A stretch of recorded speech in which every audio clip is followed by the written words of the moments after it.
going to jump ahead in this race for the people on the West Coast. What we've had to do is compress down part of the race because of so many yellows and so many very lengthy yellows. Tony Stewart had his accident. He was okay. John Paul Jr. picked up the lead of the race, but then had a wheel bearing problem, took it in the pits, took him out of the lead, but he is now back with that repaired in the action. Robbie Gordon then picked up the lead. He was passed by Richie Hearn. And then Arie Luyendyk, of course, got into the wall running from second place. And Luyendyk jumped out of the car, waved to the crowd. He was not injured, but the day was over for Luyendyk. Then a very few laps later, with Richie Hearn, the yellow number 4 car, running in the lead, Stan Waddles got into the wall coming off of turn 4. And here is that accident as Waddles took a hard shot against the wall and slid down the wall. Watch the lens now, as a piece of the car shatters the lens on the camera, and he came to a rest just beyond the start-finish line.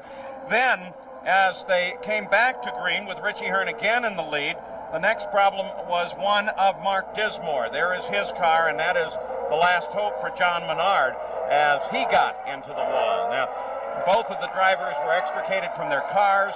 We have yet no report on their medical condition. So Richie Hearn is the leader of the race. Behind him is Robbie Gordon, Scott Sharp, Michelle Jourdain, and Johnny O'Connell as we're ready to run again as the IRL presents the Las Vegas 500K. Scott Sharp, the winner at Loudon. Look at this. Here comes Robbie Gordon, and he goes for the lead. Robbie Gordon makes a run for the lead. 161 laps complete. I think an important thing for everybody to know is no more pit stops. Everybody's had their last fuel. They just added before this. Robbie Gordon is going for the end of the race. Richie Hearn in the yellow car and black car behind Robbie Gordon there is obviously thinking the same thing. Robbie Gordon's radio is on. Keep track, too, of the blue and white car. There it is, just at the bottom of the screen. That is Scott Sharp's third place. And interesting, Scott Sharp went in the pits in front of Robbie Gordon, came out behind him.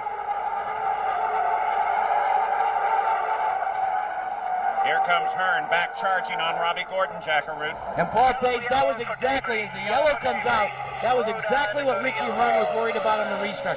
John Delapenna told him, you've got to keep Robbie Gordon behind him as the yellow comes out for debris on the racetrack. He's going to get another shot at trying to get a good start.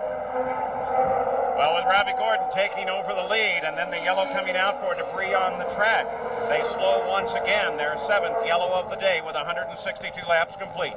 We'll be back after this message and a word from our ABC stations. Robbie Gordon, paced by Richie Hearn, brings the field back to green. Scott Sharp runs third in the race on the track itself. Then Michelle Jourdain. Then Johnny O'Connell is 5th.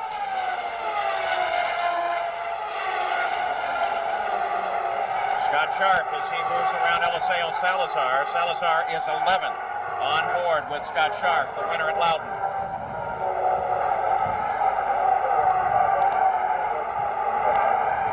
Boy, anything can still happen, Paul, with all the problems we've had today. Lord only knows how this race is going to turn out.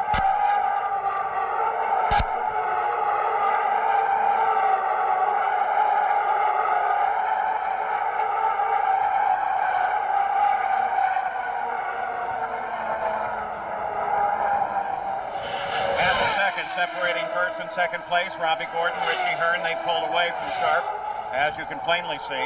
Look how low Richie Hearn was running, trying to stay in clean air to get a run at Robbie. It looks to me, Bobby, that Richie Hearn's car looks like it's running a little bit better, handling a little bit better than Robbie Gordon. Look at this. Whoa, that was a close move right there. They both get up in the dust. That shows you how dirty this track is if you get a little off the line. Look at this, he's down low. He kicked up some dust down low. Onto the back straight. Richie Hearn trying to work with Gordon. Gordon darts a little bit. Hearn gets alongside him, pushes the nose ahead, and Hearn is back in the lead. Hearn's working good on the bottom. There's no question about it. But remember. And Scott Sharp. Look at the right front on that car. So Scott Sharp out of third place into the pits. Michelle Jourdain comes up to third. O'Connell is now fourth. Looks like on Sharp's car we got another wheel bearing out. Remember, the centrifugal force and the G-force is so hard on these things. It's desperately hard on the wheel bearings.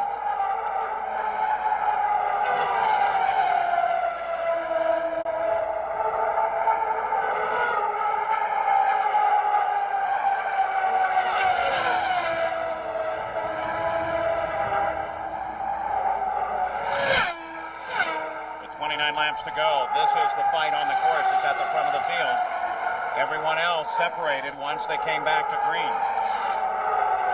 I think we could probably assume that Robbie Gordon is laying back just a little bit, trying to save his tires for Scott Sharp is out of the car. So from third place to out of the car, the winner of the last IRL race stays over. And Richie Hearn is still the leader over Robbie Gordon. We'll be back with more from Las Vegas. At Las Vegas, Robbie Gordon has just run into trouble, as it looks like this may be another wheel bearing problem. He got up very close to the wall, pulled it down, and headed for the pits. The yellow flag did not come out. They were able to keep the race running, and Richie Hearn is the leader now over Michel Jourdain. Jack Arute? Well, another wheel bearing problem for you, Scott Sharp.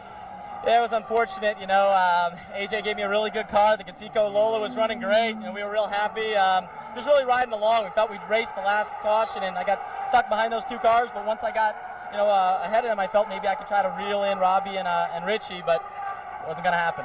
Well, we didn't get a chance to congratulate him, but this was the winner at the True Value 200 in Loudon. It's good to see him on board. Yeah, and too bad we see him out of the car so very early now. The Walker crew works on Robbie Gordon's car like he's heading out. You see the smoke coming out of the right rear wheel there, and that's, of course, the wheel bearings that have gone bad. These cars, this track has so much turn, and the turns are so fast, the bearings have taken a lot of abuse today. It has nothing to do with the stand or anything else on the track. It's just a lot of G-force. As the car rolls into the corner with all that loading, most of it ends up right on the right rear of the car. So Richie Hearn, Michel Jourdain, Johnny O'Connell, who is Ari Leyendyke's teammate, moved up into third place. Mike Groff is now fourth, and Roberto Guerrero is fifth. We'll be back with more. We're back with the Indy Racing League in Las Vegas for the 500K, just under 10 laps to go now. The leader of the race is Richie Hearn. Robbie Gordon, when he came in, yeah, it was a wheel bearing. He's out of the run.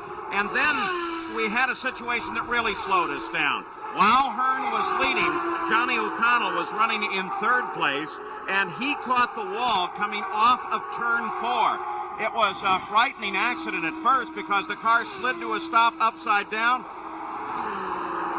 But when he climbed out and bowed, the crowd went nuts. Johnny O'Connell's not hurt, but disappointing day because he was very much in an attack position. So it is Richie Hearn that is leading us in these final laps. Michel Jourdain is running in second place. Those are the only two cars on the lead lap.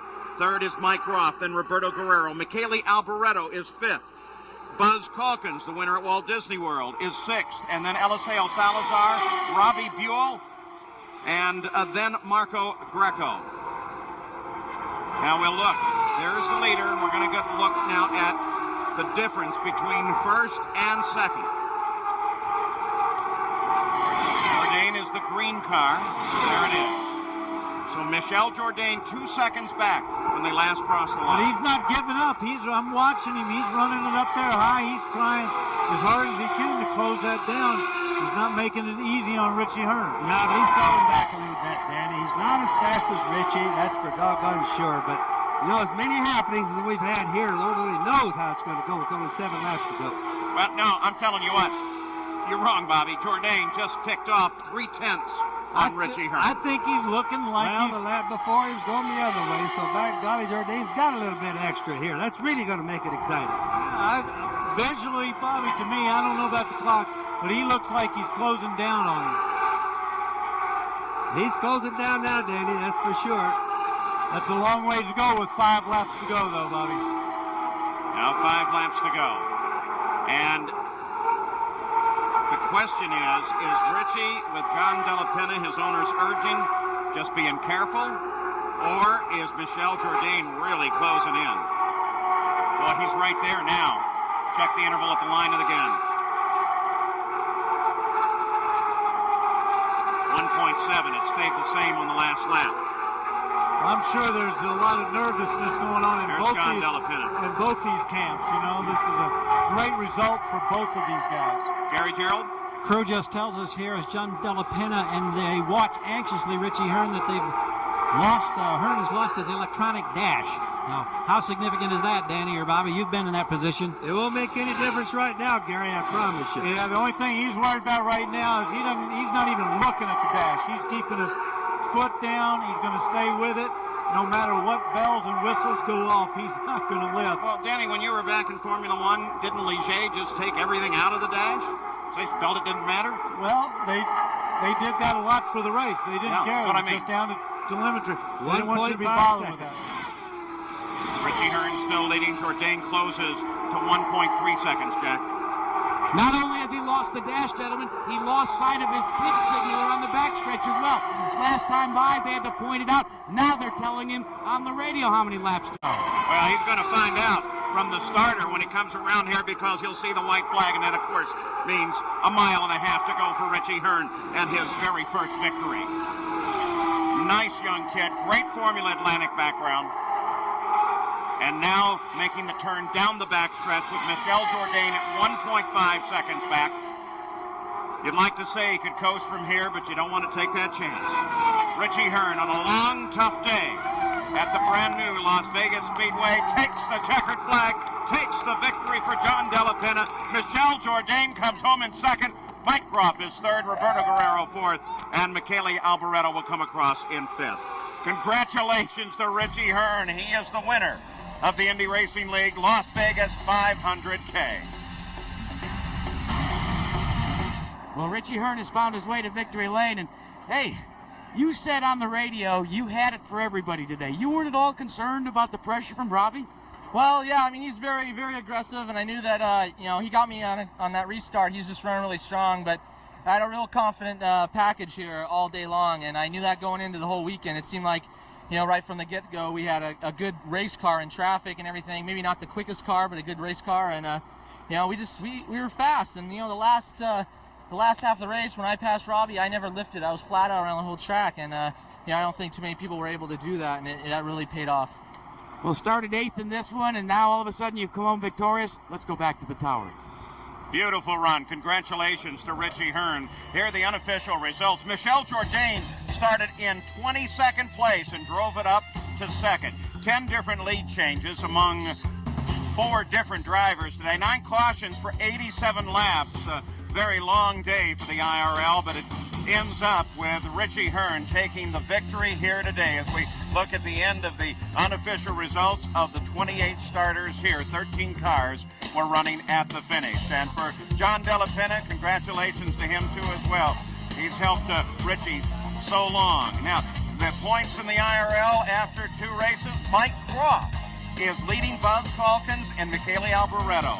Well, the next race is, of course, Walt Disney World, Saturday, January 25th, '97. We'll all see you there.